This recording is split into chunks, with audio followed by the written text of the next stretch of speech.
तमुद्बोध्य कृष्णम् पारार्थ्यं स्वं श्रुतिशतशिरःसिद्धमध्यापयन्तीं स्वोच्चिष्टायां सृजनिगलितं या बलात्कृत्य भुङ्क्ते गोदा तस्यै नम इदमिदं भुज एवास्तु भूयः அன்னவயற்புதுவையாண்டாளரங்கற்கு பன்னுதிருப்பாவை பல்பதியம் இனிசையால் பாடிக் கொடுத்தாள் நற்பாமாலை பூமாலை சூடிக் கொடுத்தாளைச் சொல்லு சூடிக் கொடுத்த சுடர் கொடியே தொல்பாவை பாடியருளவல்ல பல்வளையாய் ஆடினே வேங்கடவர்க்கென்ன விரியன்னையும் மாத்தம் நாம் கடவா வண்ணமே நல்கு.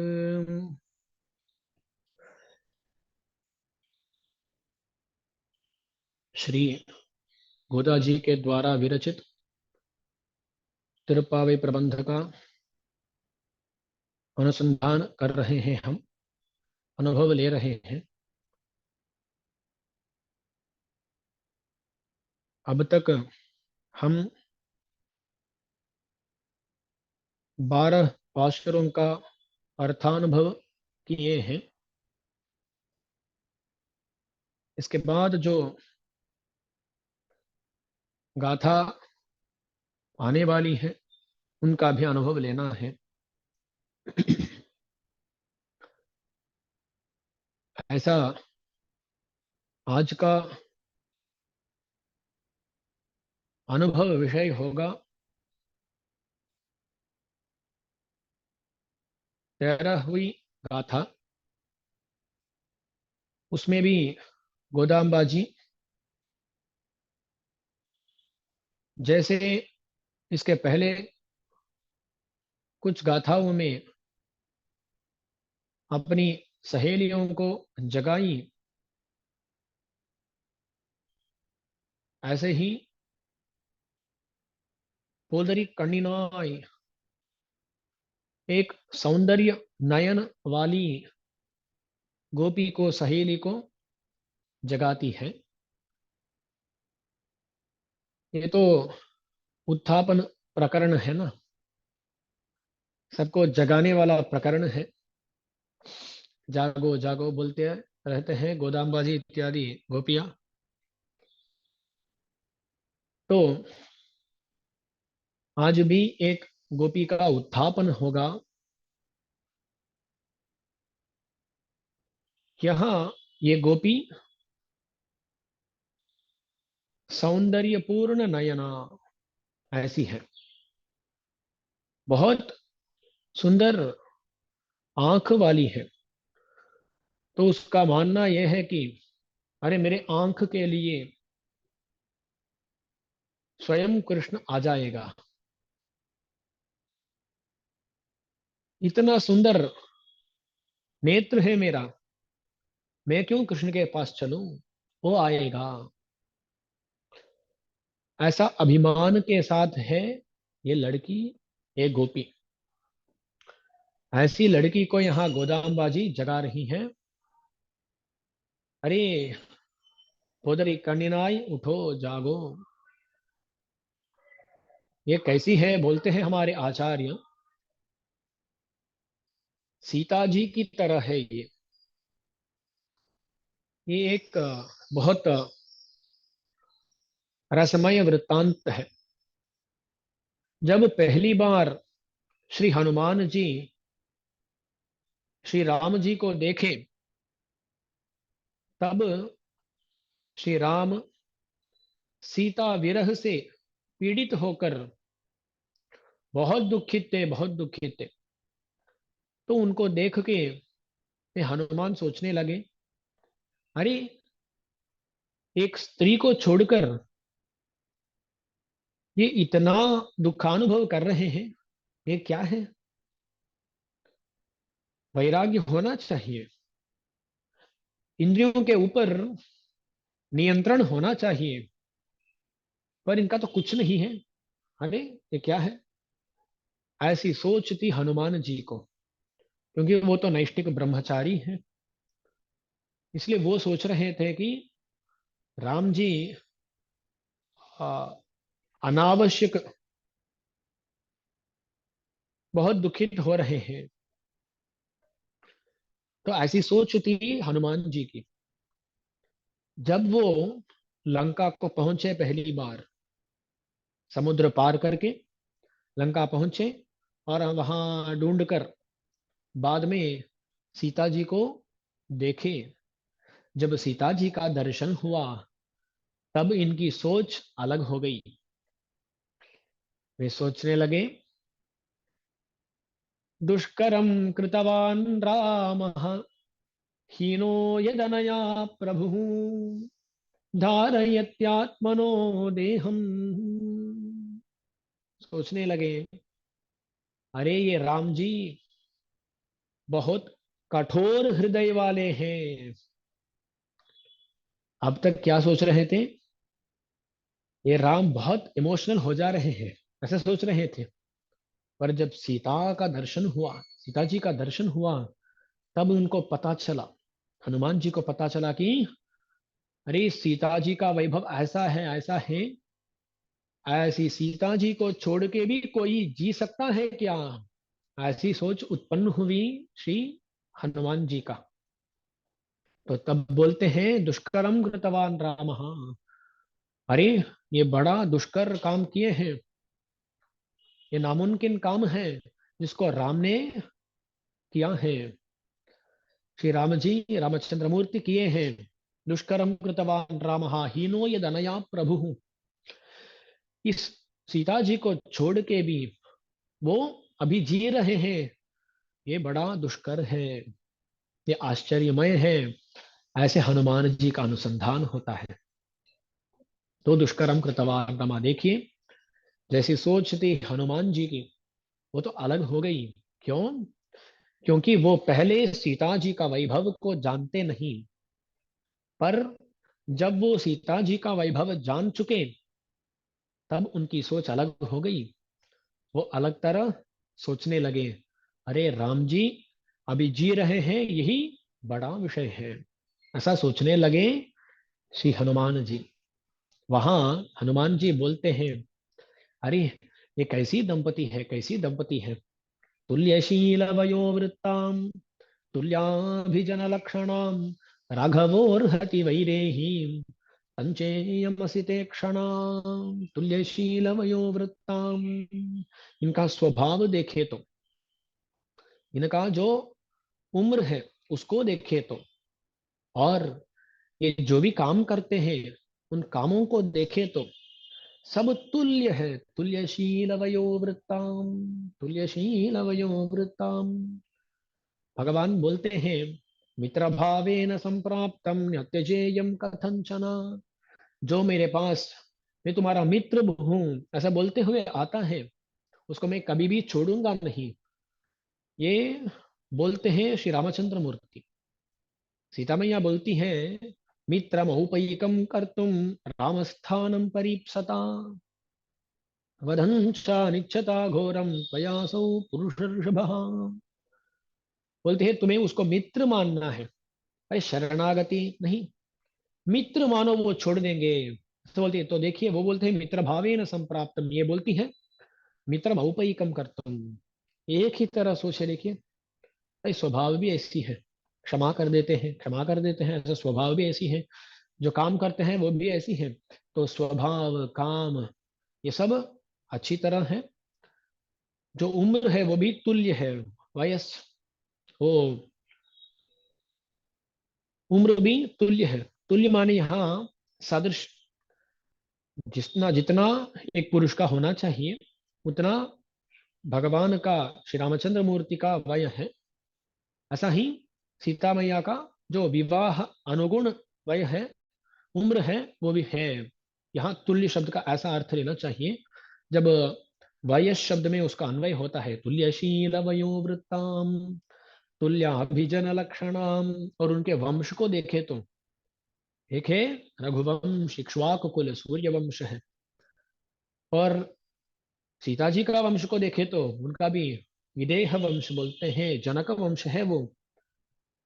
तो अभिजन लक्षण, अभिजन लक्षण वंश को देखे तो भी दोनों एक ही स्तर पे हैं। इसलिए राघवोर्हति वैदेही। तो राघव का, श्री रामचंद्र मूर्ति की एक ही पत्नी हो सकती है, वो है सीता देवी।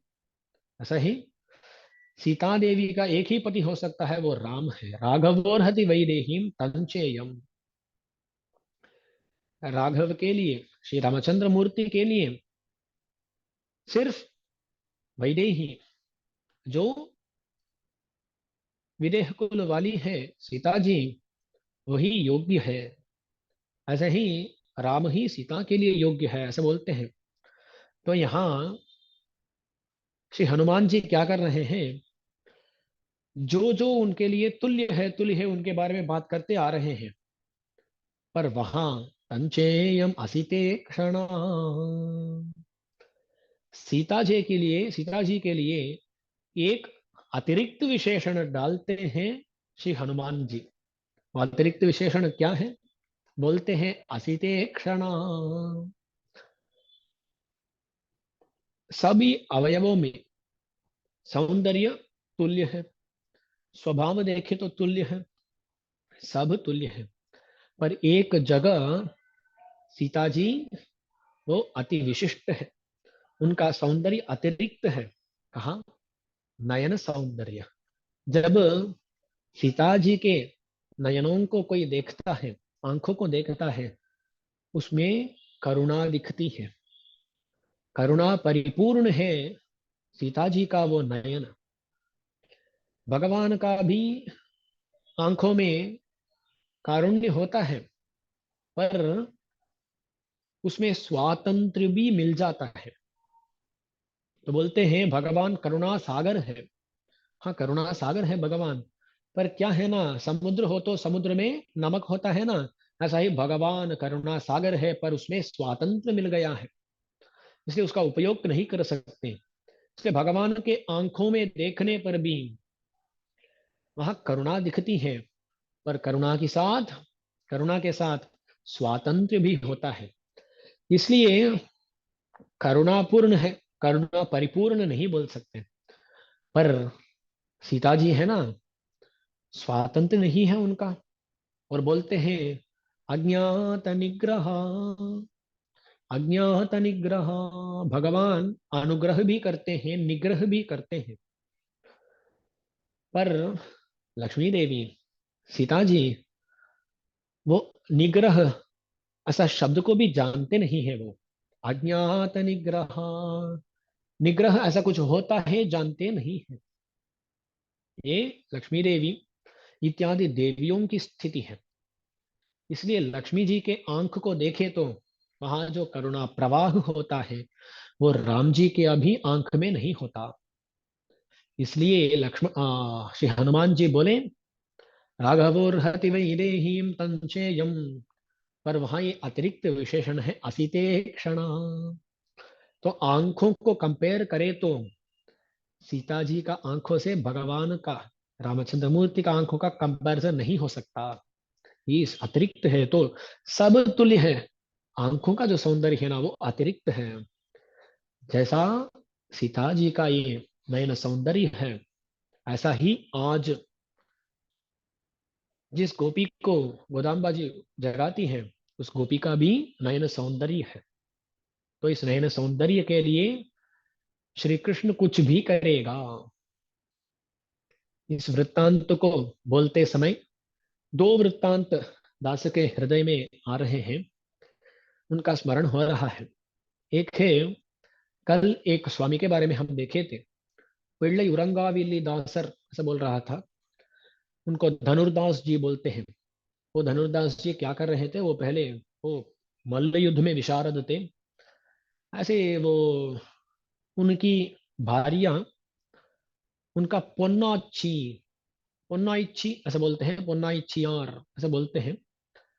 हिंदी में क्या बोलते हैं मालूम नहीं। पोन्नाइची माने ऐसा अनुवाद कर सकते हैं कुछ, हाँ, स्वर्ण संबंधी ऐसा कुछ कर सकते हैं, हम देखना पड़ेगा। तो हिंदी में उनका क्या विपदेश है मालूम नहीं, पर उनकी भारिया पोन्नाइचियार बोलते हैं। उनका आंखों का सौंदर्य बड़ा आश्चर्यमय था। इसलिए ये उनके आंखों में आ, अवगाहन करके उनके परवश हो गए, उनके सेवक हो गए। सेवक माने उनका जो भी इच्छा होती। हेमाम्बा जी लिखे हैं, हाँ। तो पोन्नाइची बोलते हैं, हेमाम्बा बोल सकते हैं। आइची माने अम्बा, हेम माने पोन्नाइची, पोन्नाइची हेमाम्बा से बोल सकते हैं, हाँ। तो धनुर्दास जी हैं, उनकी भार्या है हेमाम्बा जी। तो उनका बहुत आ, आंखों में सौंदर्य था। उस सौंदर्य को देखकर ये तो बोले, हाँ मैं इनका दास बन जाता हूँ। दास माने एग्जैक्टली दास नहीं, वो उनके भर्ता थे, पर वो बहुत सेवा करते थे। ऐसा एक बार क्या हुआ, वो धूप में जा रहे थे। धूप में एक छत लेकर पुनाइच को ऐसा उनका सौंदर्य का रक्षण करते हुए ये पास में जा रहे हैं धनुर्दास जी। ये अब धनुर्दास नहीं बने हैं, पर वो ऐसे जा रहे थे। तब रामानुजाचार्य देखे, देखे उनको बुलाए और पूछे, अरे आप तो इतना कैंकरी कर रहे हो अपनी भार्या के लिए, ये क्या है ऐसा, उनमें आपने क्या देखा जिसके कारण आप ऐसा कर रही हो। तब उन्होंने बोला, अरे आप देखिए, इसकी आंखों का सौंदर्य देखिए, ऐसा सौंदर्य कहीं नहीं मिलेगा, उसकी ही रक्षा कर रहा हूं मैं, ऐसा बोलते हैं। तब रामानुजाचार्य पूछते हैं, अरे इससे भी सौंदर्य परिपूर्ण नयनों को मैं कहीं दिखा दूं तो आप क्या करोगे। तो वो बोलते हैं, उनका मैं दास बन जाऊंगा। तो रामानुजाचार्य उनको ले जाते हैं श्री रंगनाथ भगवान की, रंगनाथ भगवान का दर्शन हो ऐसा करते हैं।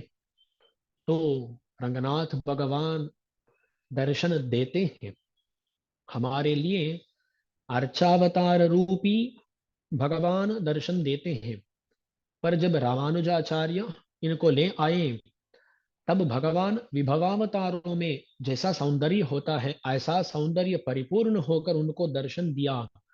तब उन्होंने देखा, नींडव प्रियवाय कण्गಳೆನ್ನೈಪ್ಪೇದಮೈ सहिदनवे। पाणसूरी, तिरुप्पानाழ்वार मुनिवाहन सूरी है ना, वो बोलते हैं, वो भगवान के नयन है ना, करियवागी पुड़े भरंद मिलिर्द செவ்வரியோடி நீண்டவ பெரியவாய கண்கள், वो कैसे हैं, बहुत बहुत सुंदर है, तो बहुत बड़े हैं, बहुत विशाल है, विशाल नेत्र है भगवान के। तो करियवाही पुड़े बरंद, वो काले काले हैं। उनके जो आ, बाहर की ओर आंख आंख आंख का आउटलाइन बोलते हैं ना, वो काला है भगवान का। वो करियवाही पुड़े बरंद, बहुत बड़ा है, मिलिर्द செவ்வரியோடி, बीच में देखे तो सेवरी ओडी, वहां बहुत ऐसा ऐसा आ, लाल रंग के होते हैं ना, ये रक्त प्रवाह दिखता है, ऐसा क्या बोलते हैं उसको, आ, नरम्बु बोलते हैं तमिल में। ऐसा दिखते हैं ना, हमें आंख में देखे तो वो लाल रंग के वो पंक्ति दिखते हैं, लाइंस दिखते हैं ना, ऐसे भगवान के भी दिख रहे हैं, बोलते हैं सेवरियोडी। तो भगवान के आश्रितों पर इतना इतना वात्सल्य है, वो बहुत लाल दिखता है। तो बाहर के ओर देखे तो बाहर तो काला है भगवान का आंख, अंदर देखे तो बहुत लाल है। ऐसा नींडव पेरियवाय कंगल, ऐसा विशाल जो नेत्र है, वो मुझे पेहलमय शहीदन वे, मुझे पागल बना दिए। वो आंख है ना, मुझे पागल बना दिए, ऐसा बोलते हैं मुनिवाहन सूरी, योगी वाहन सूरी बोलते हैं ऐसा। तो ऐसा जो पानसूरी का भगवान का दर्शन मिला, उनको मिला, ऐसा ही धनुर्दास जी को भी मिला। तो उन्होंने प्रतिज्ञा की थी, तो इससे भी सौंदर्यपूर्ण नयन को देखूंगा तो उनका दास बन जाऊंगा। तो वो बोले, अरे मैं रंगनाथ भगवान का दास बन गया, मैं दास हो गया। तो रामानुज जी बहुत संतुष्ट हो गए। उन्होंने उनको अपने शिष्य बना दिए। और धनुर्दास जी इतने निष्ठावान निकले, उनकी बीवी उनसे भी निष्ठावती निकली, वो नाइचियार हेमाम्बा जी। हमारे संप्रदाय में जैसे कुरत्तांडवान की भार्या धर्मपत्नी श्री कुरत्तांडाल जी, उनका अत्यंत वैभव है, ऐसे ही कोंगिलाई कुंगिल पिराटी बोलते हैं। ऐसा एक बहुत एक स्त्री रत्न, एक स्त्री रत्न थी, उनका भी अति महत्व होता है। ऐसा ही इनका भी, हेमांबा जी का भी अति विशिष्ट वैभव होता है। तो देखिए ना, वहां भगवान के आंखों में फंस गए धनुर्दास जी। ऐसा एक और वृत्तांत याद आ रहा है। एक बार श्री रंगनाथ भगवान क्या किए, अभी अभी हुआ अध्ययनोत्सव में, 20 दिन का यह उत्सव है ना, उसमें पहले पागलपत्र बोलते हैं 10 दिन के लिए, उसमें आ, 10वां दिन, 10th डे।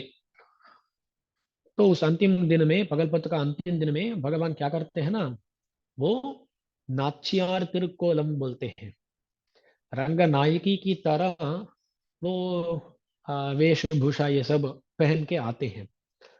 तो भगवान ऐसे ही दिखते हैं।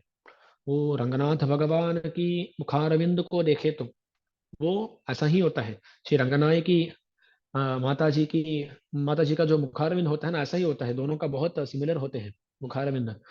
तो वो पूरा जो आभरण इत्यादि होते हैं ना, वो सब ऐसा रंगनाय की माता जी की तरह ही होते हैं।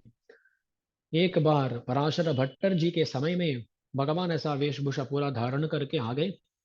रंगनाथ भगवान आए और पराशर भट्टर जी को पूछे, अरे कैसे दिख रहे हैं हम, आपकी माता माता की तरह है क्या हम, ऐसे पूछते हैं रंगनाथ भगवान।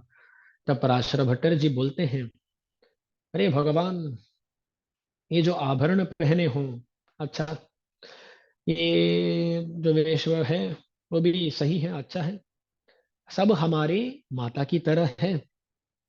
पर क्या मालूम, जो हमारी माता का नयन में वो कृपा दिखती है, वो तो आप कुछ नहीं कर सकते हो।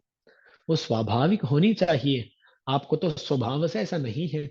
स्वातंत्र मिश्रित है ना आपके आंख, तो इसलिए आपके जो आंख है ना, वो दिखा रहे हैं कि आप माता नहीं, आप माता नहीं, आप हमारे पिता हो, आप रंगनाथ हो, ये आपका आंख दिखा रहा है, ऐसे बोलते हैं। तो देखिए ना, ये लक्ष्मी जी का जो आंख है वो महत्वपूर्ण है, अत्यंत वैभवशाली है। ऐसे आंख वाली एक गोपी अब यहाँ जगाई जा रही है। देखिए, जब भी ये आंडाल या नमालवार के ये परांकुश नायकी या परकाल नायकी ऐसे होते हैं ना, इनको लक्ष्मी जी से अतिरिक्त नहीं देखते हैं हमारे लोग। जब भी वो स्त्री भावना में गाते हैं, तब ये मानना है कि वो साक्षात लक्ष्मी जी ही है। उनका उतना साम्य होता है लक्ष्मी जी के साथ, इसलिए उनको लक्ष्मी जी ही मानते हैं। तो गोदाम्बा जी हो या यहाँ के गोपी हो, ये गोपियां सब लक्ष्मी जी का अंश ही है, ये हमारा मानना है। इसलिए ये लक्ष्मी जी का अंश जो गोपी है ना, वो इतना सौंदर्य परिपूर्ण नयन वाली है, इसको आज के पाशुर में जगा रहे हैं। तो आज पाशुर का अनुसंधान करते हैं। புள்ளின் வாய் கீண்டானை பொல்லாவரக்கனை கிள்ளி களைந்தானை கீர்த்திமை பாடி போய் பிள்ளைகள் எல்லாரும் பாவை களம் புக்கார் வெள்ளி எழுந்து வியாழமுறங்கித்து புள்ளும் சிலம்பினகான் போதரி கண்ணினாய் குள்ள குளிர குடைந்து நீராடாதே பள்ளி கிடத்தியோ பாவாய் நீ நன்னாளால் கள்ளம் தவிர்ந்து கலந்து ஏலோ ரெம்பாவாய்। तो आज के पाशर में प्रवेश करने के लिए ही 25 मिनट होने वाले हैं। ओके, 25 मिनट हो गए हैं। तो हम तेजी से आज का पाशुर का अनुसंधान करते हैं, अनुभव लेते हैं। पुल्लियनवाय किंडानई पुल्ला वरकनई। तो बोलते हैं, यहाँ जो घर में रह रही हैं, अंदर है, उसको देख के बोल रही हैं, अरे बहुत सारे हमारे गोपियां जो हमारे साथ आई थी, वो सब व्रत भूमि के लिए जा चुकी हैं, व्रत भूमि को पहुंच चुकी हैं। पावई कड़म पुकार, वो कैसे गए, बोलती हैं, पुल्लिनवाय किंडाने पुल्ला वरकने किल्ली कड़ाइंदाने कीर्ति में फाड़ी पोई। भगवान के जो चेष्टित हैं, उन चेष्टितों के बारे में गाते हुए चले गए। पुल्लिनवाय किंडाने, तो कृष्ण के बारे में बोलते हैं, पुल्लिनवाय किंडान, पुल माने, हम पहले भी देखे हैं, पुल माने पक्षी है। पुल्लिन वाय, पक्षी के मुख को कींडा नहीं। कींडा नहीं माने, उसको पहले ही देखे हैं हम, चीर डालने वाला, उसको दो टुकड़े में ऐसा कर दिया। तो जो बकासुर का मुख को चीर डाला वो है पुल्लिन वाय कींडान। ये देखिए ना, ये भगवान एक पक्षी को मोक्ष दिया, एक पक्षी को सदा सर्वदा अपना वाहन बनाया, एक पक्षी को मार डाला। तो भगवान ये नहीं देखते तुम पक्षी हो मनुष्य हो, देखते हैं तुम कैसे हो। कोई भी हो ना, स्त्री हो पुरुष हो, बड़े हो छोटे हो, धनवान हो दरिद्र हो, कोई भी हो, भगवान यही देखते हैं। वो क्या देखते हैं, तुम सही तरह से जी रहे हो या नहीं, इसको ही देखते हैं। उसका अनुगुण फल देखते हैं। भगवान को रक्षक मान दिए तो साक्षात मोक्ष ही दे देंगे, नहीं अच्छे काम करते हैं तो अच्छा फल देंगे, बुरे काम करें तो बुरे काम बुरे फल देंगे। तो हम कहाँ पैदा हुए, कैसे पैदा हुए, ये कुछ नहीं करता। हम क्या कर रहे हैं, कैसे कर रहे हैं, ये बहुत इंपॉर्टेंट होता है, बहुत मुख्य होता है। तो यहाँ पुल्लियनवा एक इंडान, एक बकासुर का वध कर दिया भगवान। बोलते हैं पुल्लिदवेन पुदुको वाई किंडिटान। बोलते हैं भगवान बकासुर को देखा, बकासुर को देखे, वो भगवान, अरे ये क्या है, बहुत आसान है, ऐसा सोचते हुए बहुत आसानी से उसका मुंह को ऐसा फैलाया, तो वो मार गया, मर गया। तो पुल्लिनवा ये किंडा नहीं, तो क्या किया, एक बकासुर को मार डाला कृष्ण। तो कृष्ण के चरित्र को यहाँ बोले पुल्लिनवा ये किंडा नहीं। उसके बाद राम वृत्तांत के बारे में बात करते हैं, पुलावरकन किल्ली कళిందా नहीं। पुलावरकन, अरकन माने असुर, राक्षस। पुल्लारकन माने दुष्ट राक्षस। पुल्लारकन माने दुष्ट राक्षस। हमें एक प्रश्न उठना चाहिए, अरे स्वामी राक्षस माने तो दुष्ट दुष्ट होते हैं, ये क्या है दुष्ट राक्षस माने, क्या अर्थ है उसका। तो बोलते हैं ऐसा नहीं, ये राक्षस वंश में ही पैदा हुआ था विभीषण, पर वो तो विभीषणस्तु धर्मात्मा, वो राक्षस है पर दुष्ट नहीं है ना। तो जो भी राक्षस होते हैं वो सब दुष्ट नहीं होते हैं। तो एक मिला नल्ल अरक्कन, साधु राक्षस भी मिला है। तो यहाँ साधु राक्षस के बारे में बात नहीं कर रहे हैं, किसके बारे में बात कर रहे हैं, कोलावरक्कन, दुष्ट राक्षस के बारे में बात कर रहे हैं। ये जो दुष्ट राक्षस है रावण, ऐसा जो रावण है ना, उसको भगवान बहुत आसानी से, दुष्ट राक्षस रावण को चिकोटी काट कर मार डालने वाले, ऐसे यहाँ व्याख्यान करते हैं। जब भी हम कुछ पौधे को देखते हैं ना, पौधे में कुछ एक पत्ता वो थोड़ा अच्छा नहीं लग रहा है, क्या करते हैं, ऐसा लेंगे और उसका एक टुकड़ा बना के ऐसा उसको तोड़कर हम नीचे डाल देंगे। तो ऐसा करने पर हमें कुछ कठिनाई अनुभव होता है क्या, नहीं, कुछ कठिनाई का अनुभव नहीं होता है, बहुत आसानी से कर देते हैं। ऐसे ही भगवान भी रावण को मार डाला। तो आया श्री रामचंद्र, श्री रामचंद्र जी आए, आए और रावण को ऐसा बहुत आसानी से मार डाले। अरे स्वामी ये आंडाल जी ऐसा बोलती है, पर आसानी से कहाँ मार डाले, वहां से यहाँ तक आना था, बड़ी वानर सेना का आयोजन करना था, उसके बाद लंका तक जाना था, सेतु बंधन करना था, और युद्ध में भी कितना हुआ है, कितना हुआ है, आप बोलते बहुत आसानी से कर दिए। अरे नहीं, भगवान तो आसानी से ही किए। क्या है ना, भगवान मनुष्य के रूप में आए हैं, इसलिए उस मनुष्य, वो अवस्था है ना, इस अवस्था के अनुगुण थोड़े काम किए। नहीं तो सब लोग सोचेंगे ये कहाँ मनुष्य है, देव है, ऐसा सब लोग मान जाएंगे। इसलिए भगवान को ये थोड़ा ऐसा नाटक करना था। तो भगवान नाटक करके क्या किए, ऐसा वो मूर्छित हो गए, ऐसा हो गए, ऐसा हो गए, ऐसा ये सब करते हैं, भगवान नाटक है। इसको, इसके बारे में श्री कुरेश जी पूछते हैं, अतिमान स्तव में पूछते हैं, ये लक्ष्मणस्त्वदनुजो रिपुशक्ति मुग्ध शत्रुर्गुरुर्हनुमतस्तु लघुर्बभूव एतेन वै सुविदितो भवदिन्द्र शत्रोः मायास्त्र बंधन निबंधन जो विमोह। तो एक बार लक्ष्मण जी ये मेघनाद का अस्त्र से मोहित हो जाते हैं, मोहित हो जाते हैं ना, मोहित हो जाते हैं। तब रावण आता है, रावण आके उनको उठाने का प्रयास करता है, वो उठा नहीं पाता, रावण से उठा नहीं पाता, वो वहां से चला जाता है। पर हनुमान जी आते हैं, मोहित है लक्ष्मण जी, पर हनुमान जी उनको बहुत बड़ी आसानी से उठाकर ले आते हैं। तो कुरताड़वान पूछ रहे हैं, ये लक्ष्मणस्व धनुजो रिपुशक्ति मुग्ध शत्रुर शत्रुर गुरुर हनुमतस्तु लघुर बभूवा। वो शत्रु को गुरु हो गए, वो वो बहुत क्या बोलते हेवी बन गए, भार हो गए। रावण आके प्रयास किया तो भार हो गए। पर जब हनुमान जी आए, हनुमान जी आए तो हनुमान के लिए वो लघु हो गए, तो बहुत आसानी से उनको उठा पाए। तो बोलते हैं, अरे लक्ष्मण जी मुग्धावस्था में थे तो वो कैसा अपनी जो वेट होता है ना उसको चेंज कर रहे थे, उसको अलग अलग कैसे बना रहे थे। तो सच में वो मोहित ही नहीं हुए। ये लक्ष्मणस्तु धनुजो रिपुशक्ति मुग्धः शत्रु और गुरुर हनुमतस्तु लघुर्बभूव एतेन वै सुविदितो भवदिन्द्र शत्रोः मायास्त्र बंधन निबंधन जो विमोह। लक्ष्मण की ऐसी स्थिति है।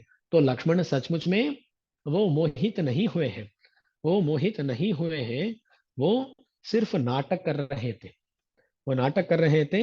इसलिए ही आ, हनुमान के लिए वो बहुत बहुत लाइट वेट थे। पर उसी समय में जब रावण उठाने का प्रयास किया तब वो क्या बने, वो बहुत हेवी हो गए। तो बोलते हैं, अरे रामचंद्र मूर्ति, अभी देखिए ना, आप जो करते हैं, जो आप भी कभी मोहित हुए ये मेघनाद का अस्त्र से, जब आप भी मोहित हुए, उस मोह के बारे में हम अब जान चुके हैं। ये पूरा नाटक है, हमें पता है। ये लक्ष्मण जी खुद मोहित नहीं हुए, आप होंगे क्या। तो ये पूरा जो भी आप कर रहे हैं ना, ये पूरा नाटक है, हमें मालूम है, ऐसे बोलते हैं। तो भगवान वहां मनुष्य रूप से आया है, मनुष्य रूप के अनुगुण काम को वहां भगवान कर रहे हैं, इसलिए ऐसा किए। सचमुच में तो बहुत आसानी से वो क्या कर चुके होते, रावण को मार डाल चुके होते।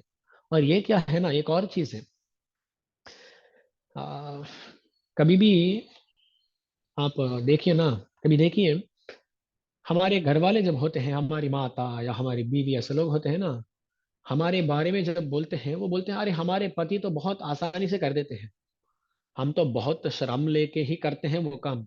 पर वो लोग ऐसे कहते हैं, बहुत आसानी से कर दिया उसने। ऐसा ही आप देखिए तो, ये जो माता होते हैं ना, वो लोग क्या करते हैं बच्चे के बारे में, अरे बहुत, ये कुछ नहीं करता, ये इतना छोटा काम किया होगा, पर ये ऐसा दिखाते हैं, इतना बड़ा दिखाते हैं वो लोग, है ना। इसलिए उनका प्रेम ऐसा है, उनका प्रेम ऐसा है कि हम छोटा भी काम करें, उसको वो बड़ा दिखाते हैं। ऐसा यहाँ गोदाम्बा जी भी क्या करते हैं, राम ने इतना प्रयास करके ही रावण को मारा, पर ये बोलते किल्ली कलेंदा, बहुत आसानी से मार डाला। ये ये ये जो वीरपत्नी होते हैं ना, ये ऐसे ही करते हैं। इसलिए यहाँ भी ऐसा ही अनुसंधान करना है। पुल्लिनवाय किंडानै पोल्ला वरकनै किल्ली कளைந்தானை कीर्तिमय पाड़ी पोई, ऐसे बोलते हैं। हम्म। यहाँ तो पहले हम देख रहे थे ना, उस श्लोक लक्ष्मण के बारे में बोल रहे थे, वहां जब लक्ष्मण मोहित हुए, जब लक्ष्मण का मोह के बारे में बात करें, वहां ये मेघनाद का अस्त्र से नहीं, वहां रावण का जो शक्ति नामक एक अस्त्र है, उस अस्त्र के कारण लक्ष्मण जी मोहित हुए। जब वो मोहित हुए तब रावण आके उनको उठाने का प्रयास करता है, वो उठा नहीं पाता, हनुमान तो उठा पाते हैं। तो वहां रावण के अस्त्र से ये मोहित होते हैं, और मेघनाद के अस्त्र से राम जी भी मोहित हो जाते हैं। तो वहां ये अनुसंधान कुरताळवान का क्या बोलते हैं, अरे लक्ष्मण जी का मोह की दशा के बारे में हम तब देखे हैं, जब आप मोहित हुए तब हमें ये पता चल गया कि आपका मोह भी नाटक है। ऐसा वहां श्लोक में उसका अनुसंधान करना है। तो वहां मैं क्या बोल दिया पहले, मेघनाद के अस्त्र से मोहित लक्ष्मण हुए तब आके रावण उठाने का प्रयास किया, ऐसा बोला था। मेघनाद नहीं, रावण। ऐसा थोड़ा वहां उसका परिणाम करना है। तो ऐसा क्या देख रहे थे, पोल्लावरकने किल्ली कलाइंदावन। मैं कल ये प्रतिज्ञा किया था कि कल के पाशुर में जो वाक्य है उसके बारे में आज विवरण दूंगा। सिनत्तिनाल तेन्निलंगई कोमान इच्छता। तो रावण के वध के बारे में पहले पाशुर में भी आया था। वहां क्या है, सिनत्तिनाल, गुस्से से, क्रोध से, तेन्निलंगई कोमान, तेन्निलंगई कोमान, सुंदर लंका का नायक जो रावण है उसको चित्रवध करने वाले भगवान, उनको ही यहाँ पुल्लावरकने किडली कलिंदान बोलते हैं, गोदानबाजी। तो वहां कुछ अंश है जिनका अनुभव लेना है। पहला चीज है सिनत्तिनाल। सिनम माने कोप। भगवान क्रुद्ध होकर रावण को मार डाले। हमें अब एक प्रश्न आएगा, अरे जी हम तो सोचते हैं बहुत प्रशांत होते हैं राम, उनका कभी क्रोध ही नहीं आता है, ऐसा हमारी सोच है। पर यहाँ आंडाल बोल रही है कि सिनत्तिनाल, क्रोध क्रोध से, ऐसा बोलती हैं, ऐसा कैसा हो सकता है।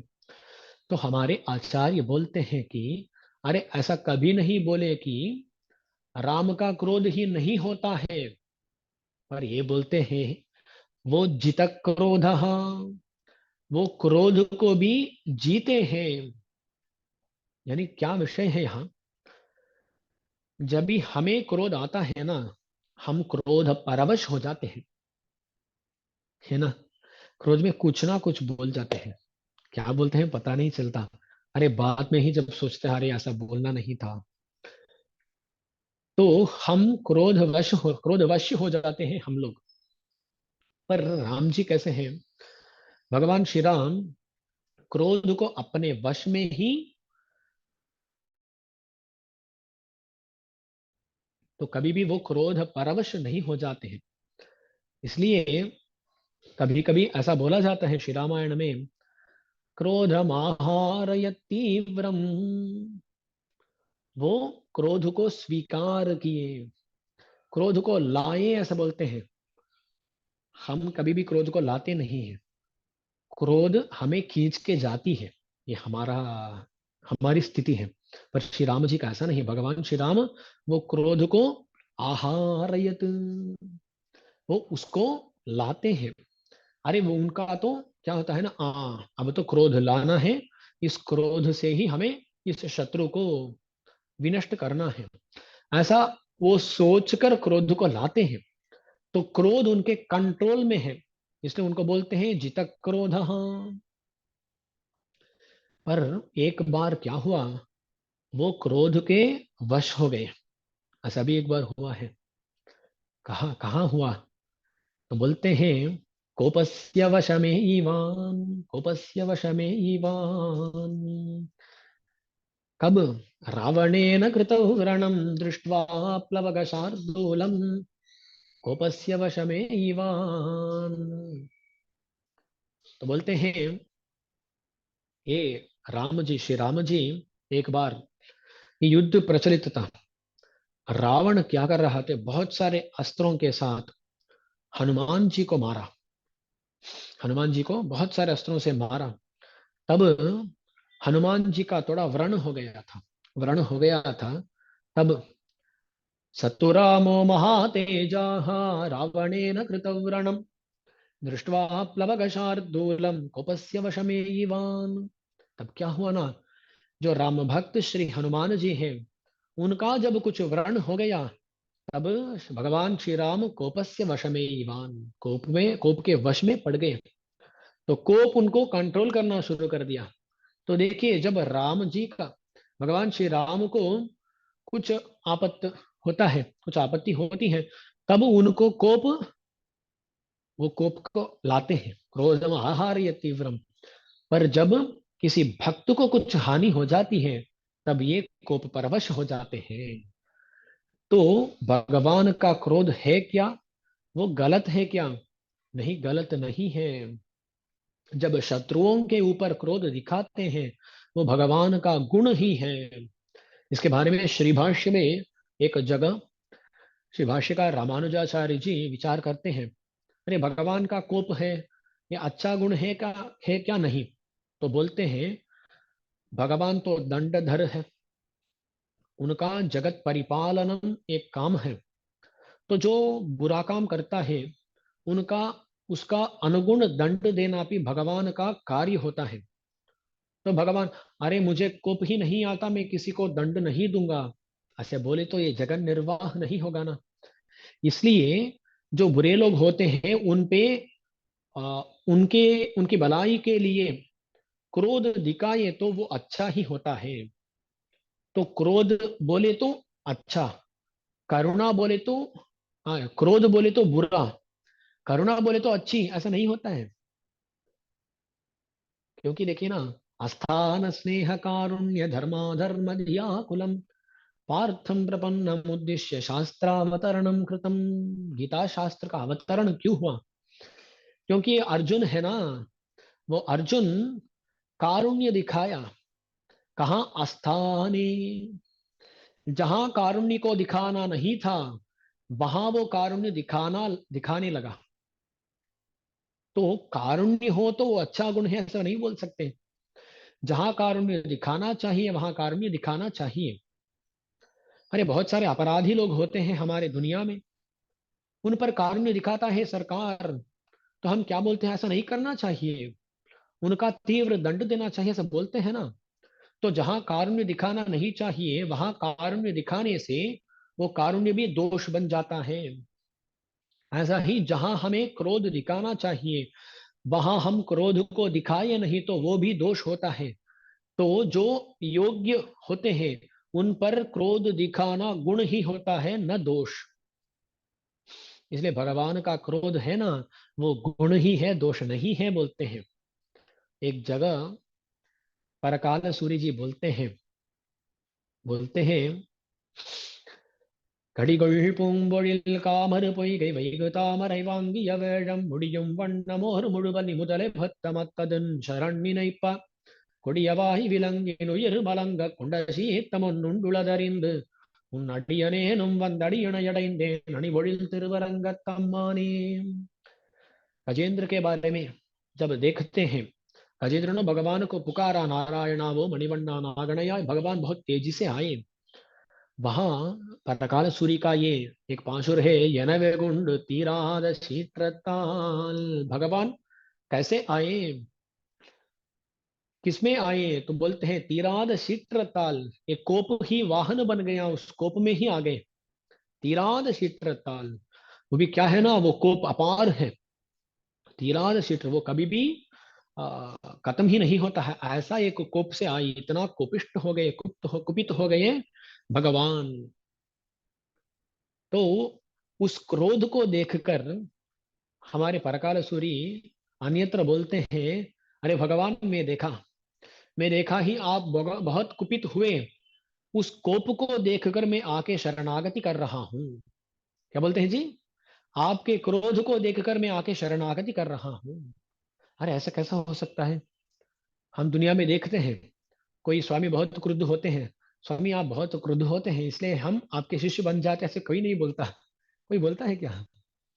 तो यहाँ परकालेश्वरी बोल रहे हैं, आप तो बहुत कुपित होते हैं, आपके कोप को देखकर मैं आपको शरणागति करता हूँ। इसका अर्थ क्या है? बोलते हैं, अरे भगवान जो शरणागति करते हैं उनके विरोधियों पर गुस्सा दिखाते हैं, क्रोध दिखाते हैं। गजेंद्र चरित्र में वही तो मिलता है। गजेंद्र ने भगवान को उपाय माना, जब गजेंद्र माना तब भगवान आए और विरोधी को नष्ट कर दिए। तो ये उस वृत्तांत से हमें जानना हमें पता चलता है कि शरणागति करने वालों के जो विरोधी होते हैं उनको भगवान नष्ट कर देते हैं और क्रोध से नष्ट करते हैं। तो ऐसा क्रोध हमारे विरोधियों पर भी भगवान दिखाएंगे, इस विश्वास से हम भगवान को शरणागति कर सकते हैं ना। तो परकाल सुही वही काम कर रहे हैं। वो क्या कर रहे हैं? अरे भगवान, मैं आपका क्रोध को देखा, क्रोध को देखकर मैं आपके श्री चरणार बिंदु में पड़ा। सीट्रमोन उंडुल दरिंद, आपका कोप ऐसा गुण है, ऐसा ये जानकर मैं आया हूं, ऐसा बोलते हैं। तो क्रोध है ना, क्रोध होना गलत नहीं होता। कभी कभी हमारे जो शिष्य होते हैं या पुत्र होते हैं, जिन जिनका उद्धारण करना हमारी जिम्मेदारी होती है, इन पर क्रोध दिखाना गलत नहीं है। और जितना दिखाना है उतना दिखाना है। जो भी आती हो वो गलत होता है ना। तो हमारे पुत्र या शिष्य जो होते हैं, उनको सुधारने के लिए आ, परिमित रूप से हम क्रोध दिखाए तो वो गलत नहीं होता। तो यहाँ भगवान सिनत्तिनाल क्रोध से क्या किए, तेन्निलंगै कोमान, सुंदर लंका। वो लंका है ना बहुत सौंदर्य युक्त, बोलते हैं वो लंका, उसमें जो जो भवन थे, जो जो दीवार थे, वो सब स्वर्णमय दिखते थे। इतना इतना ऐश्वर्य था लंका में। ये बोलते हैं ये खुद जब हनुमान जी वहां जाते हैं ना, वो हनुमान जी ये तो वैराग्यशाली ब्रह्मचारी है, ये वहां जाकर कहा, वे लंका को जाकर वहां देखते हैं, अरे ये कैसा ऐश्वर्य है, कैसा ऐश्वर्य है। ऐसा सोचते हुए साक्षात हनुमान जी वो क्या करते हैं मालूम, वो रावण को देखकर विस्मित हो जाते हैं। और ऐसा है रावण का प्रभाव, हम सोचते हैं कि श्री हनुमान जी राम का वर्णन अच्छा करेंगे, पर कहीं वो क्या करते हैं, रावण का वर्णन करते हैं।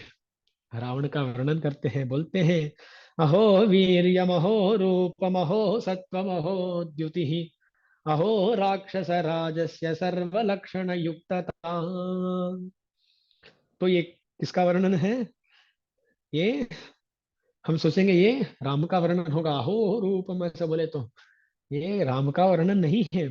राक्षस राजस्य सर्वलक्षण युक्तता, बोलते हैं अहो रूपम, अहो धैर्यम, अहो सत्वम, अहो द्युति, अहो राक्षस राजस्य सर्वलक्षण युक्तता। जो जो लक्षण होना चाहिए, ये पढ़ा लिखा है, इतना वेदाध्ययन किया है, ये इतना जानता है, ज्ञान ज्ञान है, इसका बल है, शक्ति है, तेजस है।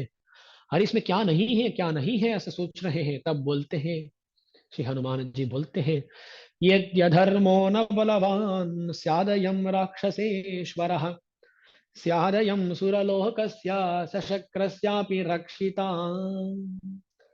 अरे इसमें पूरा है, जो भी लक्षण चाहिए वो लक्षण पूरा है, पर क्या है, अधर्म भी है। ये अधर्म है ना, ये अधर्म यहाँ आ गया है। एक सुधा कुंड है, यानी अमृतमय एक पात्र है, उसमें थोड़ा विष वो गिर गया तो वो अमृत पान योग्य नहीं होता है, पीने लायक नहीं होता है। ऐसा ही इसमें इतने लक्षण है, इतने इतने लक्षण है, पर एक दोष है। वो दोष है क्या, वो अधर्म, अधर्म, वो अधर्म इन गुणों को भी नीचे धकेल कर ये इतना बलवान है। ये अधर्म, ये अधर्म ना हो, ये अधर्म बलवान ना हो तो ये रावण क्या होता, इन सब लोगों का रक्षिता होता। स्यादयम सुरलोकस्या सशक्रस्यापि रक्षिता, इंद्र को भी रक्षा देने वाला होता ये। इतना सर्वलक्षण युक्त है रावण, ऐसे बोलते हैं। साक्षात हनुमान जी जो ब्रह्मचारी हैं, वैराग्यशाली हैं, वो भी रावण की इस गुण राशि को देखकर चकित हो जाते हैं, विस्मित हो जाते हैं। और सौंदर्य को देखकर, लंका का सौंदर्य को देखकर वो विस्मित हो जाते हैं। ऐसा प्रभाव है लंका का। इसलिए लंका को क्या बोलते हैं, तेन नीलंगी, सुंदर लंका बोलते हैं। उसका जो कोमान है, उसका जो नायक है, वो भी तेन इलंगे कोमान, सुंदर नायक है। तो सुंदर नायक माने प्रभावशाली नायक इत्यर्थ। तो जो हनुमान जी स्वयं उसकी प्रशंसा किए हैं, तो उसका प्रभाव कैसा होगा हम समझ सकते हैं। ऐसा तेनिलंग एक कोमान है रावण, उस रावण को भगवान क्या किए मालूम, चित्रवध किए। चित्रवध किए। वो क्या है चित्रवध, वध का चित्रवध से क्या अंतर होता है? तो बोलते हैं वध माने मार डालना। तो ऐसे मार नहीं डाले राम जी, क्या है भगवान श्री राम। देखिए ना, वो रावण इतना अहंकारशाली था, इतना अहंकारशाली था। वो सोच रहा था कि अरे मुझे कौन क्या कर सकता है, ऐसा सोच रहा था रावण।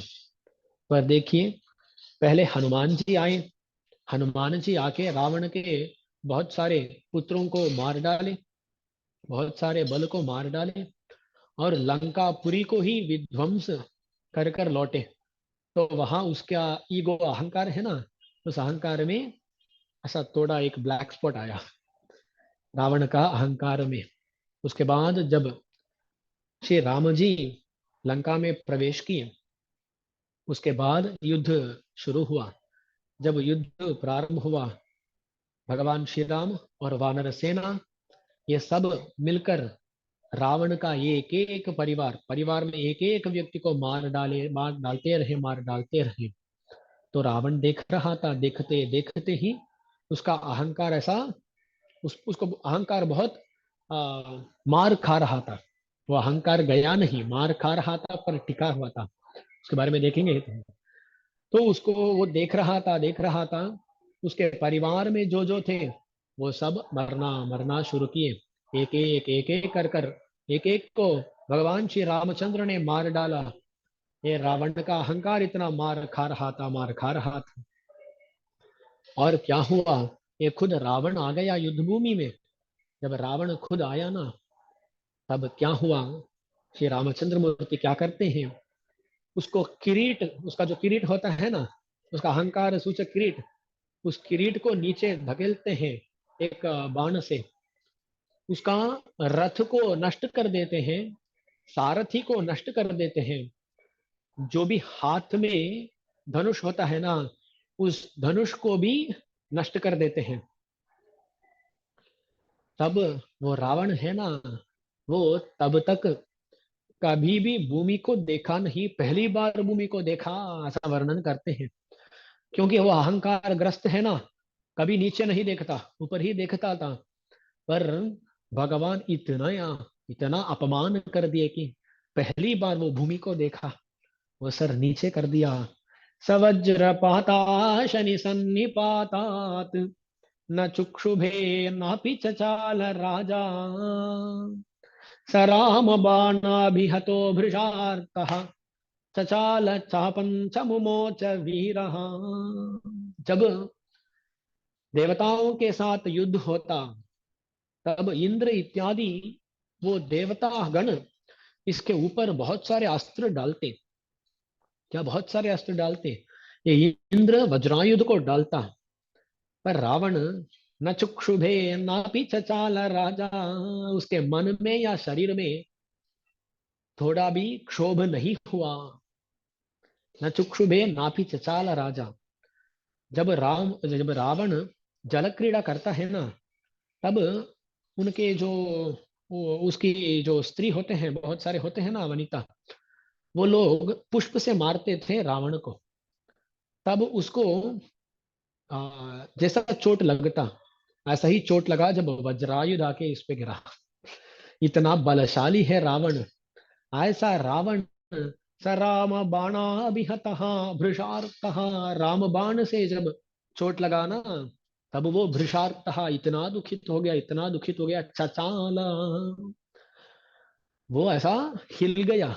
हिल गया माने शरीर भी हिल गया, मन भी हिल गया। चचाल चापंच मुमोच वीरहा, तब क्या किया वो, धनुष को भी छोड़ दिया। चापंच मुमोच, ऐसा अब तक कभी हुआ नहीं। पहली बार एक मनुष्य राम रूप में जो मनुष्य है, उस मनुष्य के द्वारा इसका धनुष इसके हाथ से नीचे गिरा। उस धनुष के साथ उसका जो अभिमान था, जो अहंकार था, वो अहंकार भी नीचे गिर रहा था। तब भगवान क्या किए, गच्छानुजानामि रणार्दितस्त्वं, प्रविश्य रात्रिं शरराजलङ्काम् आश्वास्य निर्याहि रथी सदन्वि, तदा बलम पश्यसि मे रथस्थः।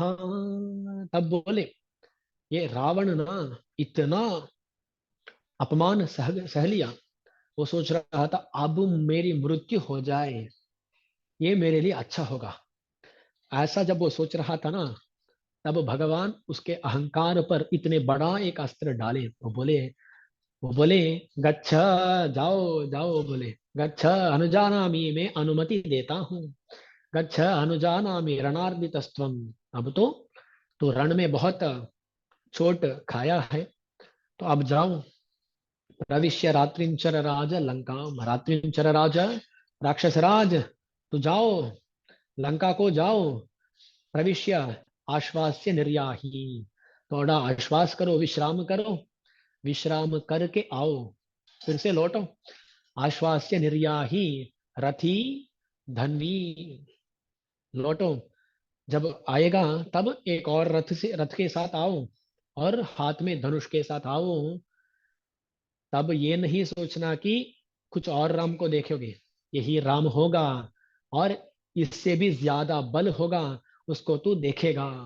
तदा बलम पश्यसि में रथस्थः, अब रथहीन है तू, कल तो रथस्थः, रथ में होगा, रथ में होकर मेरा बल को देखना, ऐसा बोलते हैं श्री रामचंद्र मूर्ति। तब है ना, जब बोले तू जाओ, तब ये रावण का अहंकार इतना मार खाया, तो वो ऐसा सर को नीचे कर दिया। ये है ना, ये है चित्रवध। जो इतना अहंकार ग्रस्त होता है, उसका अहंकार को इतना मारना है ना, ये है चित्रवध। तो ऐसा भगवान किए। वो रावण कैसा होता है ना, वो बोलता है कहीं, द्विधा भज्येयमप्येवं ननमेयं तु कस्यचित्, एष मे सहजो दोषः स्वभावो दुरतिक्रमः। ये बोलता है द्विधा भज्येयम, मुझे कोई दो टुकड़े कर दे। दो टुकड़े करना कैसा, ऐसा नहीं, ऐसा कोई मार डाला, मैं दो टुकड़ा ऐसा हुआ तो तब भी, मेरे मृत्यु के बाद भी मैं न नमेयंतु कस्यचित, मैं मरूंगा, पर मृत्यु के बाद भी मैं, ऐसा दो टुकड़े हो गए तो एक टुकड़ा ऐसे सामने के ओर गिरेगा, एक तो पीछे के ओर गिरेगा ना, ये बोल रहा है मेरी मृत्यु के बाद भी मैं ऐसा ही गिरूंगा।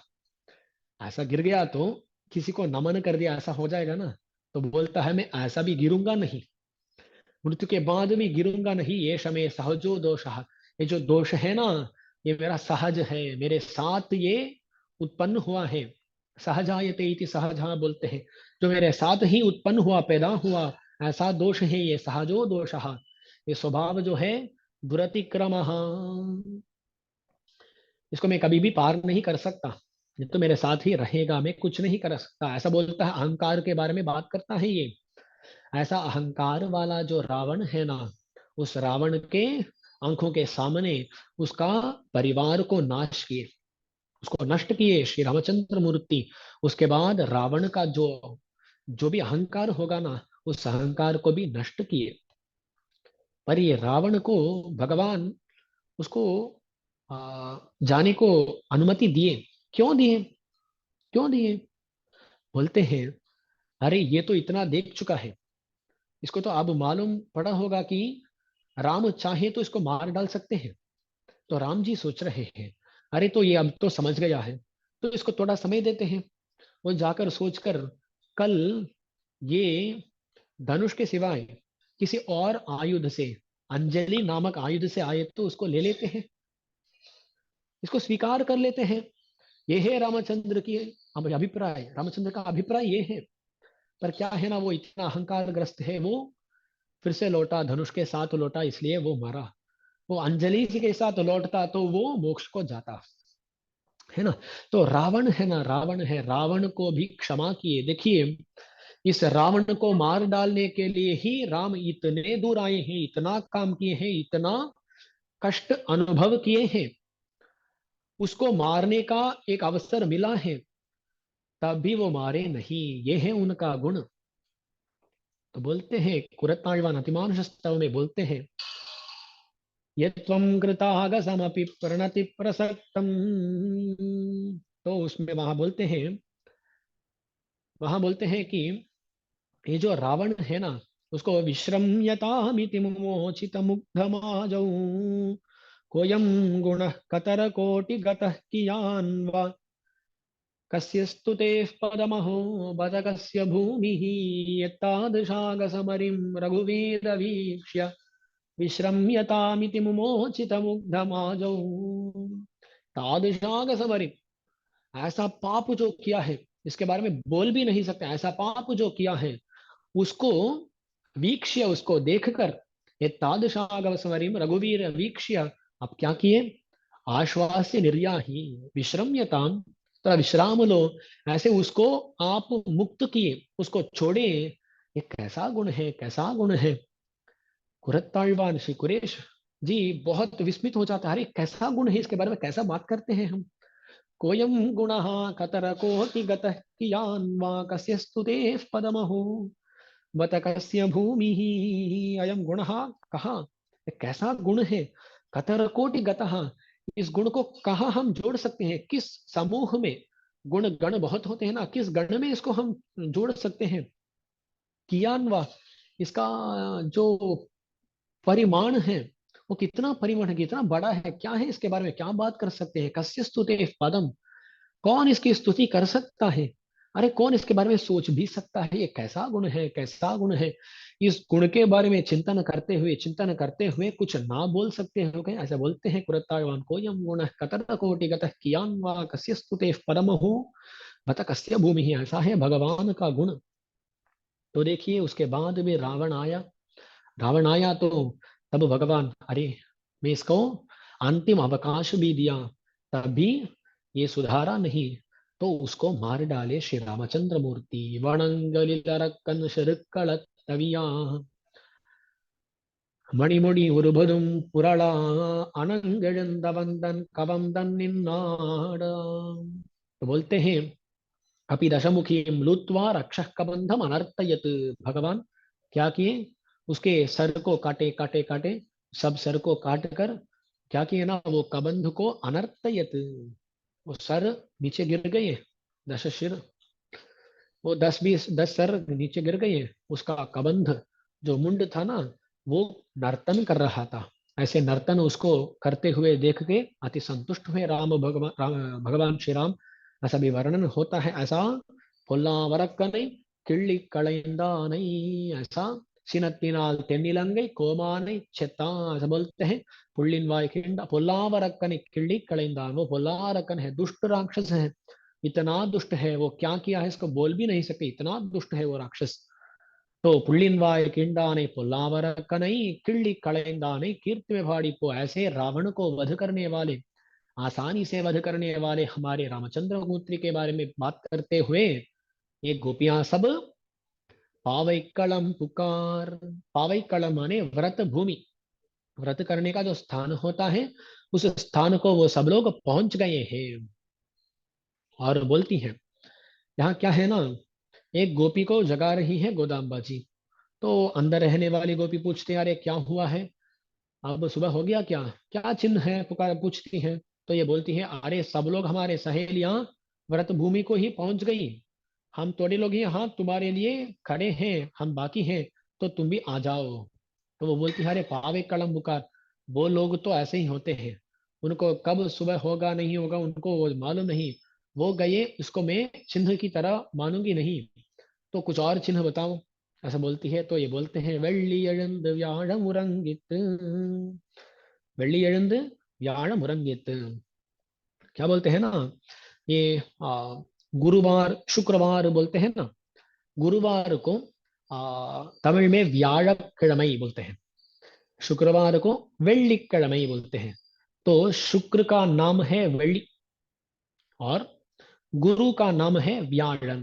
तो बोलते हैं सूर्योदय के समय में पहले क्या होता है, वेள்ளி எழுந்து शुक्रोदय होता है, सूर्योदय के पहले ही शुक्रोदय हो जाता है। वो शुक्रोदय क्या करता है, सूर्योदय का सूचन देता है, ऐसा सूर्योदय होने वाला है, तो पहले बोलते हैं सूर्योदय होता है, तब क्या होता है, गुरु का अस्तमन होता है, शुक्र का उदय, गुरु का अस्तमन, ये हो गया।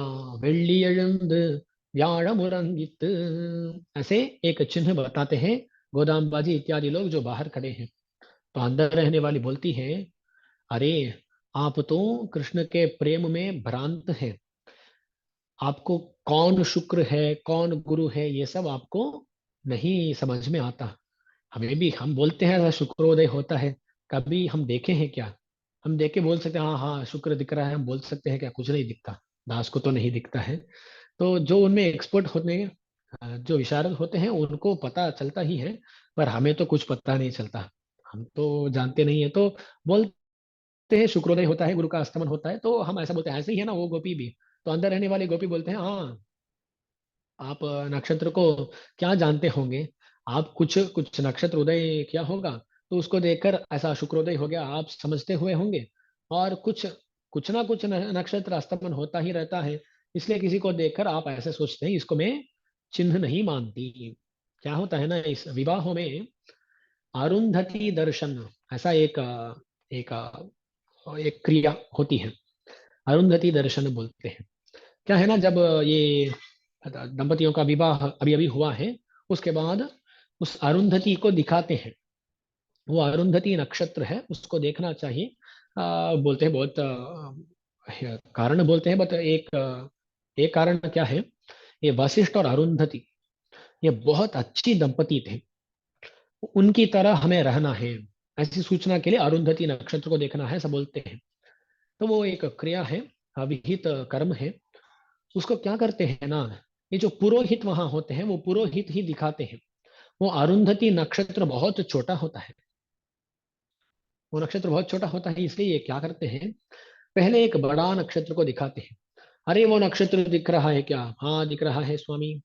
और बोलते हैं हाँ उसके पास एक और नक्षत्र है, हाँ दिख रहा है स्वामी। और उसके पास एक नक्षत्र है, हाँ दिख रहा है स्वामी। हाँ उसके पास, तो अब दिखता नहीं है, पर ये बोलते हैं हाँ नहीं दिख रहा है स्वामी, नहीं दिख रहा है। ये तो नहीं, देखो ना यहाँ पास ही है, पास ही है, ऐसा बोलते हैं पुरोहित। 5 मिनट हो जाते हैं, उसके बाद वो देखते हैं, अरे हम दिख नहीं रहा, दिख नहीं रहा ऐसा बोले तो ये काम समाप्ति ही नहीं होगा। तो बोलते थे हाँ दिख लिया, वो दिख गया है। ऐसे ये लोग बोलते हैं, तो वाद्यार भी वो पुरोहित भी, हाँ दिख गया ना आ जाओ ऐसा करके ले आते हैं।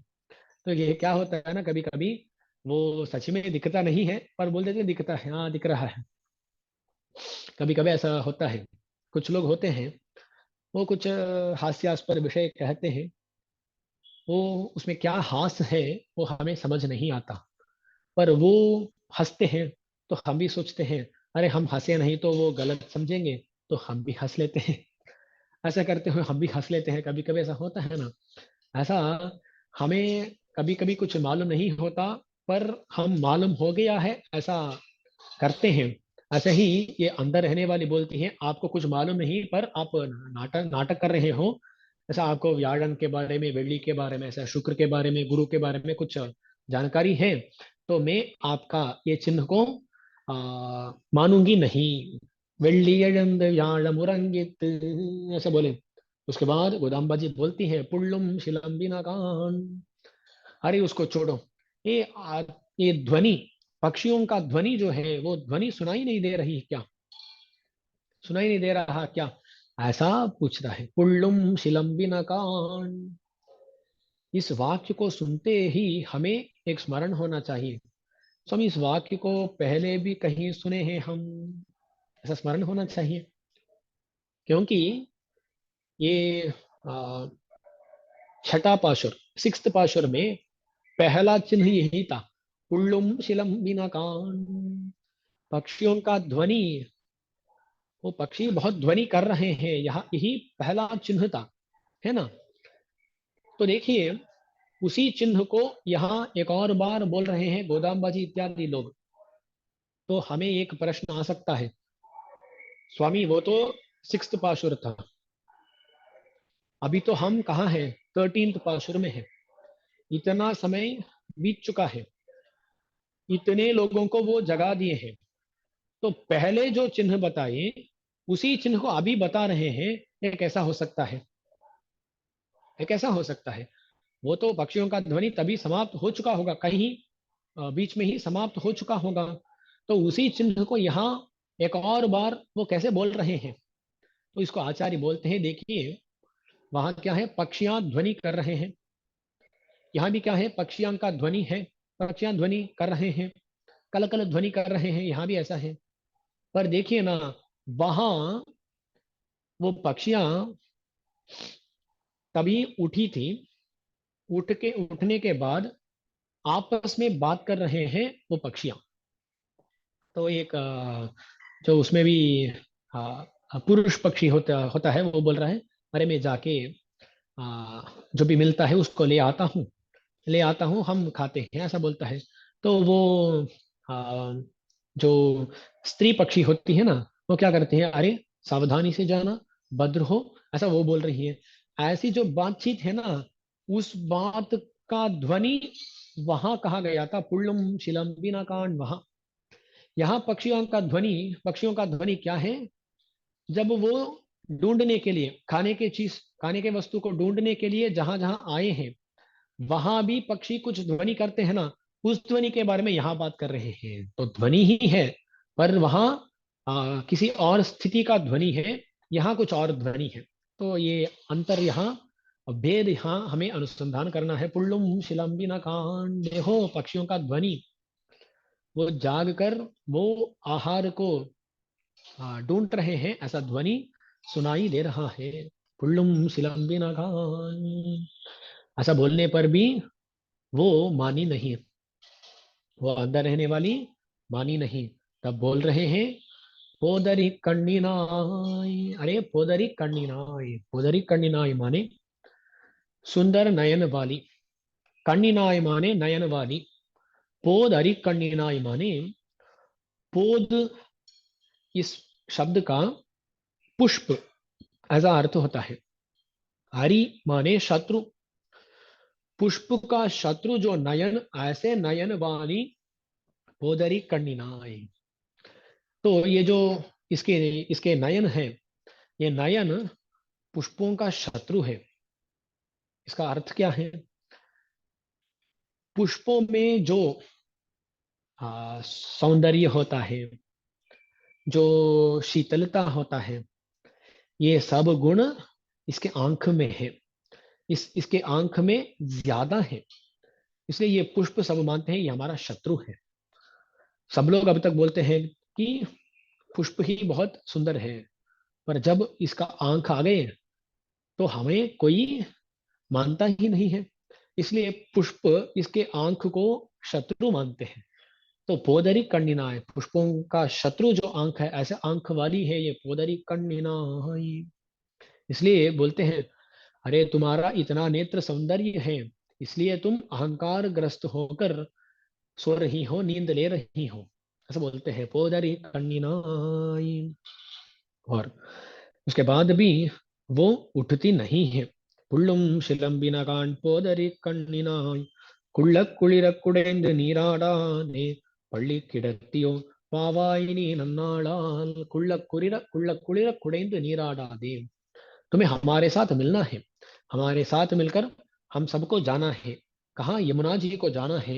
वहां यमुना जी को जाकर वहां हमें स्नान करना है, वहां अवगाहन करके स्नान करना है। कुल्ल कुलिरा, जैसा हम हमारा हृदय, हमारा ये विग्रह जो तप्त है, कृष्ण विरह से तप्त है, वो जैसा शीतल हो, ऐसा हमें कुडैंद नीराण वेंडुम, हमें अवगाह्य स्नान करना है।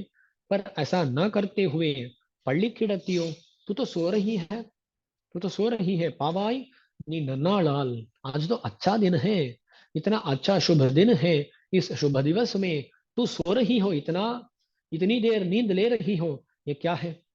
ये अच्छा नहीं है। पल्ली किड़तियो पावाई नी नन्नालाल, ये अच्छा दिन है, शुभ दिन है, शुभ दिवस में सोना नहीं चाहिए। कल्लम तविरंद कलंद, तुम्हें जो भी चौर्य तू कर रही हो, चौरी माने चोरी, चोरी तुम कर रही हो, उसको छोड़कर हमारे साथ मिल जाना चाहिए। अरे स्वामी, ये क्या चोरी करी है, ये क्या चोरी है? तो ये प्रश्न है। और भी थोड़े विशेषार्थ इस पाशुर के बताने हैं। ये जो भी है ना, कुள்ள குளிர குடைந்து நீராடாதே பள்ளி கிடத்தியோ பாவாயிनी नन्नालाल कल्लम तविर्द, इस अंश का थोड़े विशेषार्थ बताने हैं, इसलिए बताना है। इसलिए उनके बारे में कल बताता हूँ, क्योंकि उंगल पुड़कड़े पाशुर में इतना कुछ नहीं है, तो कल मैं पूरा समाप्त कर दूंगा। ऐसी प्रतिज्ञा करता हूँ, देखते हैं कि प्रतिज्ञा को निभा सकता हूँ कि नहीं। तो कल बोला था कि कल का पाशुर का जो शिनतिनाल तनिलंगे कोमा अनिश्चित उस वाक्य और आज का पाशुर पूरा मिलाकर बता दूंगा। पर आज का पाशुर पूरा नहीं हुआ, हुआ है, पर उनका विशेषार्थ भी बताना है। इसलिए उस उनको मैं दास कल बताता हूँ। तो कल देखते हैं इस पाशुर के कितने अर्थ और अगले पाशुर के कितने अर्थ हम देख पाते हैं। तो देखते हैं, कल मिलते हैं। श्रीमती विष्णु चित्तार्य मनोनंदन हेतवे नंदनंदन सुंदर्ये गोदाई नित्य मंगलम। एक बार इस पाशुर का भी अनुसंधान लेते हैं, अनुसंधान कर देते हैं। புள்ளும் வாய் கீண்டானை பொல்லாவரக்கனை கிள்ளி களைந்தானை கீர்த்திமை பாடி போய் பிள்ளைகள் எல்லாரும் பாவை களம்புக்கார் வெள்ளி எழுந்து வியாழ முறங்கித்து புள்ளும் சிலம்பினகான் போதரி கண்ணினாய் குள்ள குளிர குழைந்து நீராடாதே பள்ளி கிடத்தியோ பாவாய் நீ நன்னாளால் கள்ளம் தவிர்ந்து கலந்து ஏலோரெம்பாவாய் ஸ்ரீமதே ரம்யஜாமாத்திர முனீந்திராய மகாத்மனே ஸ்ரீரங்கவாசினே பூயான் நித்யஸ்ரீ நித்யமங்கலம் ஆழ்வார் பெருமானார் ஜீயர் திருவடிகளே சரணம்.